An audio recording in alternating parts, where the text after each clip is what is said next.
Assalamualaikum warahmatullahi wabarakatuh. Saya Neneng Winarsi.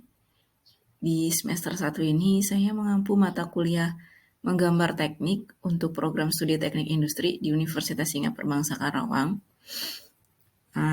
Saya harap teman-teman di sini semuanya sebelum memulai perkuliahan sudah membaca class rules-nya seperti apa dan RPS-nya itu seperti apa. Nah, untuk tugas-tugas sendiri yang saya sudah cantumkan di RPS, kemungkinan nanti akan ada penyesuaian sesuai situasi dan kondisinya itu seperti apa. Jadi setiap pertemuan nanti akan saya info tugas-tugasnya seperti apa gitu. Tapi untuk materi dan bahan ajar itu sesuai RPS-nya ya. Kalian juga bisa cari buku sesuai yang saya catat di RPS. Oke, kita lanjut ya. Ini untuk pertemuan pertama ini saya mau bahas ada gambar sebagai bahasa teknik. Apa sih kenapa gambar disebut sebagai bahasa teknik? Nah, sebelum kita mulai materinya dan membahas gambar teknik, saya mau informasiin referensi buku yang saya pakai di mata kuliah ini.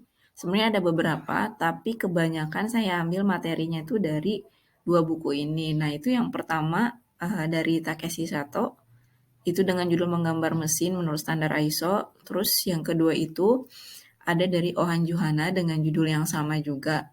Nah, kalian bisa cari buku ini tuh di perpustakaan Unsika tuh ada.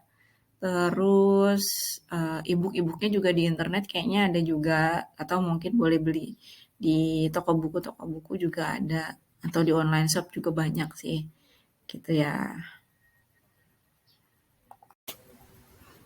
Nah, ini yang pertama itu kita bahas dulu kenapa sih gambar itu bisa juga disebut sebagai bahasa teknik. Nah, jadi kenapa disebut sebagai bahasa teknik? Karena gambar itu sebenarnya untuk menyampaikan ide-ide atau maksud tujuan dari seorang sarjana teknik. Sebenarnya ini khusus teknik ya, makanya dibahas dari seorang sarjana teknik. Tapi kalau gambar-gambar dari segi desain yang lain itu ya bisa dari misalnya desain grafis atau apa gitu kan.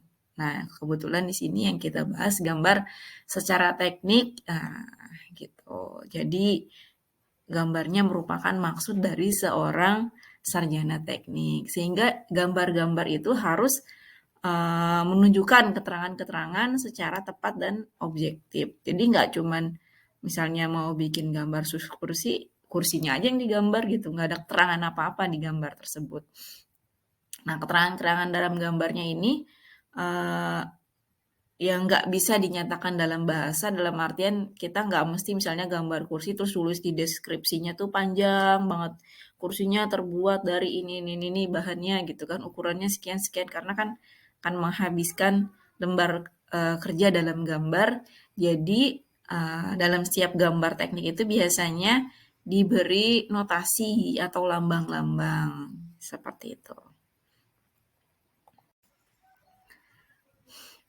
Nah, ini salah satu contoh gambar teknik yang saya ambil dari internet. Ini gambar dari suatu supplier ya, supplier furniture sepertinya. Ini untuk desain kursinya yang ada di sebelah kiri.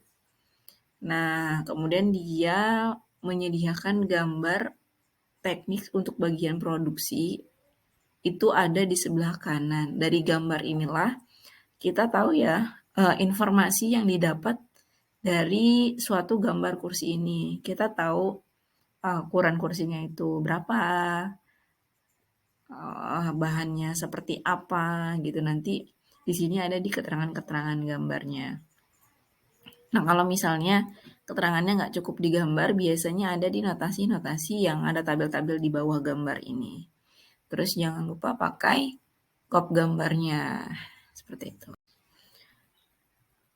Nah, fungsi gambar sendiri dari gambar teknik itu sebenarnya seperti apa? Ada 3 secara garis besar.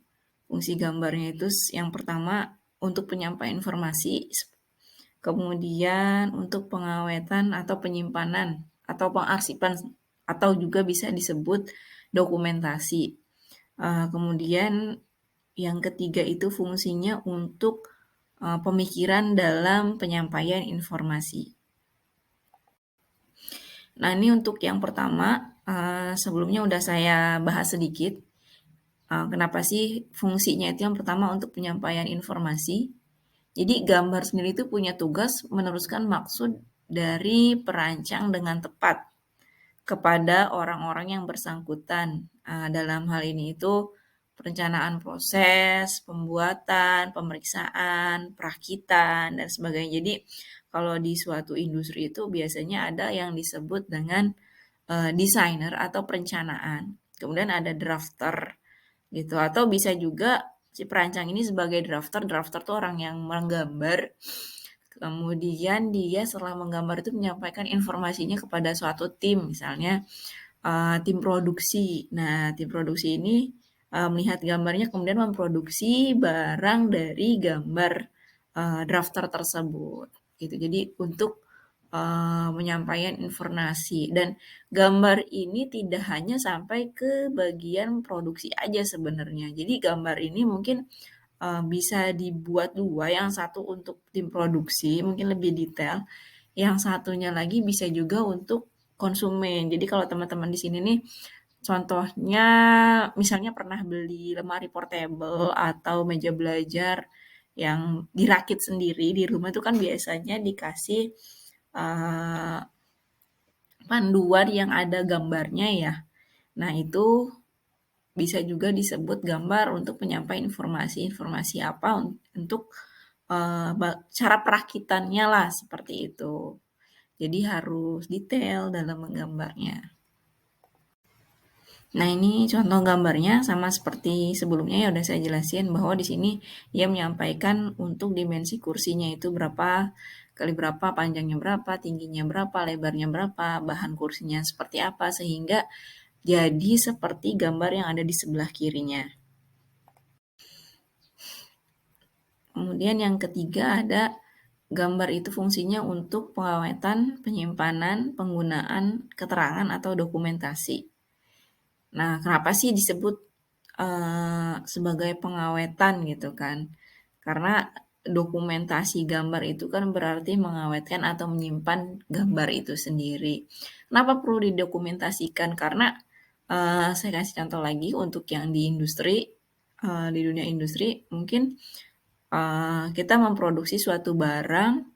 Nah, kemudian barang itu misalnya ada masa ininya ya, masa pakai gitu kan, sehingga barang tersebut rusak. Nah, akhirnya kan kita butuh gambar awal itu seperti apa sih buat memperbaiki kondisi barang tersebut gitu, supaya kan nggak salah partnya, salah nyambungnya seperti apa. Itu untuk yang industri, tapi ada juga misalnya untuk di konstruksi gitu. Kenapa sih perlu didokumentasikan gambar itu? Karena ketika kita membangun rumah, ini biasanya kalau di perumahan-perumahan tertentu, sama developernya tuh dikasih gambar namanya gambar as-built drawing. Jadi gambar rumah tersebut dari mulai fondasi sampai dengan atap.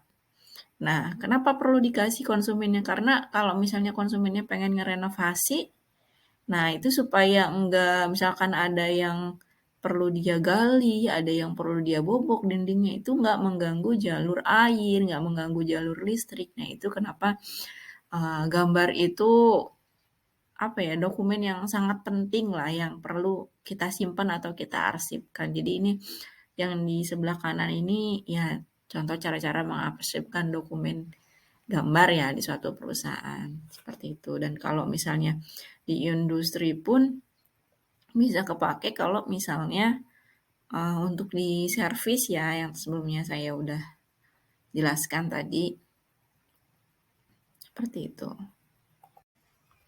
Kemudian yang ketiga itu pemikiran dalam penyampaian informasi. Jadi bagi seorang perancang, membuat gambar itu sekaligus berfungsi meningkatkan daya pikirnya untuk pengembangan gagasan secara lebih lanjut. Secara sederhana itu membuat konsepnya dia ke dalam bentuk gambar. Jadi Kalau misalnya seorang perencana atau seorang drafter, kalau misalnya di dunia industri kemungkinan besar sih masih ada atasannya lagi seperti itu. Nah, dia mau atasannya ini mau minta tolong dong dibuatin suatu produk A, B, C gitu. Kemudian seorang perencana itu membuat konsep produk tersebut. Nah, hasil gambarnya itu akan diproduksi dan hasil produksinya itu harus sesuai dengan konsep seorang drafter tersebut. Nah, ini di sebelah kanannya ada contoh membuat model mesin pemotong kerupuk. Jadi dari konsepnya itu dikasih gambar ini ya, jelas ya gambar konsepnya. Ini baru gambar konsepnya aja, bukan gambar kerja sih menurut saya karena belum ada ukurannya di sini.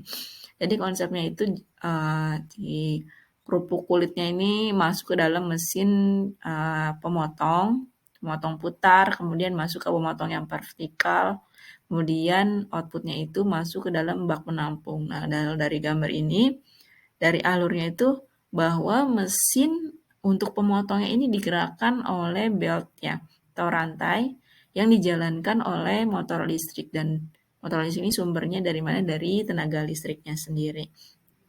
Nah, seperti itu. Jadi kalau misalnya kalian sebagai teknik industri mau bikin produk harus tahu konsepnya dulu seperti apa, kemudian bisa menggambar itu suatu keharusan dan suatu kewajiban. Jadi biar jelas ya yang bikin produknya itu konsepnya itu seperti apa.